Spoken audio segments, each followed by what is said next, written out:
I need you folks to let me know if my seedlings, my zinnias seedlings, need to be trimmed, thinned out actually. I have many dwarf zinnias, peppermint stick zinnias, and so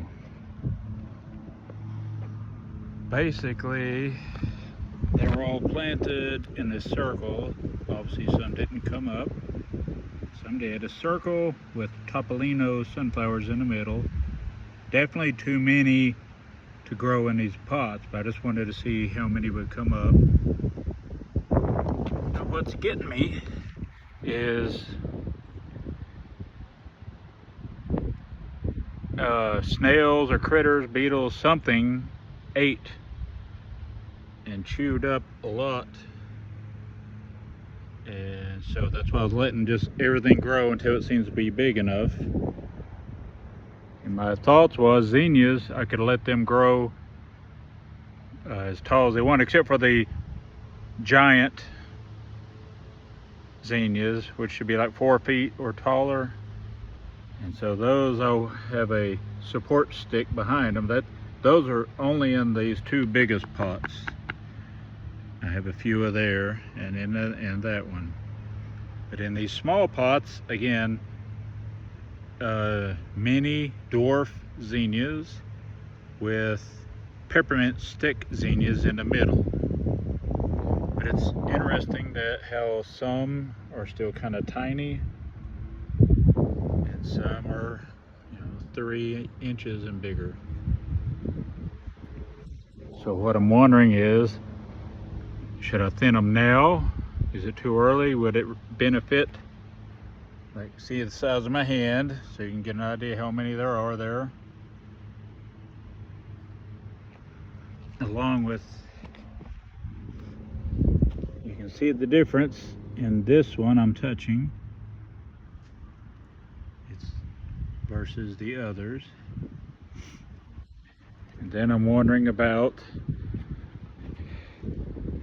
these over here. This is where I've tried to make our drain for the cul-de-sac a nicer something to see when you come home.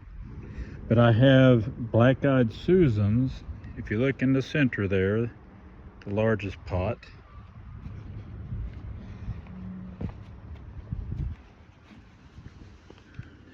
see how big it is. I just wonder if that's going to actually grow big enough to bloom. And I have a lot more zinnia seedlings all throughout there, along with plenty of other stuff still waiting to bloom. Zinnias are in my hanging pots. I started three with the idea that if 1 or 2 didn't work, 1 would grow. So that's why I'll not thin them out until they get bigger. Then I have Manvilla right here, which I will, like, here's a vine starting, have them grow up. If you look at the shadow on the ground, you'll see how our sun passes over. They get sun all day, but it passes in a line like that.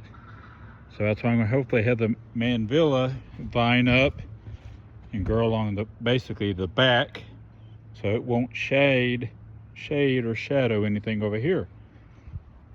And have the pink one with it. They're getting sun all day. Here's the pink Manvilla, and I'll have it vine up this support, and hopefully across the top it won't shade or shadow these too much. And of course, in each shepherd's hook, I have the hanging pot with 3 zinnias. And so I'm just mostly curious if you're smart on horticulture, seedlings and plants. See if I'm getting in a shot there. Okay. The sun hits right here all day. We have the big shade tree, but the sun hits right above me. So that's why I have them just here on the corner. So if these were yours, do you thin out the obvious chewed up ones yet? I would like to let them all grow. I think it'd be amazing to have a bounty of stuff to walk up to. See, when you walk over there, see how the sun passes there the whole time. It doesn't shade except over there. So they'll get sun all day. Then that will be overgrown, or I should say overbloomed, if that's a word. Along with what little I have here. I don't get sun right here till about 4 or 5 o'clock in the evening. So I need your thoughts. Whew. I want the blooms, and when you walk over to that area, it to be overwhelming with, you just want to stand there. And I keep little snips there so people can snip blooms. They're not my plants, they're for everybody. And then let me give you one last view. So as you're pulling up, coming around, coming home, you come by here, you should be welcomed. Let me see, right there. So you'll have a hanging pot, that, and that. So what's a boring cul-de-sac should be very welcoming when you come home. And then my little porch area. Okay, friends. And I plant begonias here. I'm straight. Please don't think I'm not just because I plant a lot. I like to create. And since I don't own my land, I rent at this beautiful place. I do containers, or what I'm doing, volunteering my okay, I'll hush. So thin the seedlings, or just let them keep growing. Give me some ideas, please.